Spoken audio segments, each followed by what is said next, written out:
What's up guys, so in this video I'm going to unbox and show you some artificial trees that you can use for the school projects or any DIY projects.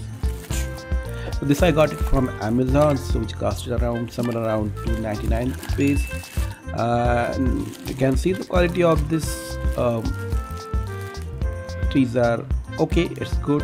So you will get total 12 trees with different shapes and there is slight difference in color as well. So let's see one by one. Let's have a closer look and see whether those meet your expectation.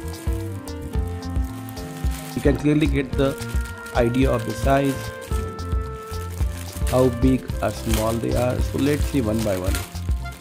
And please don't forget to subscribe to the channel, hit the bell icon to see notification whenever I publish a new video, and do like my channel.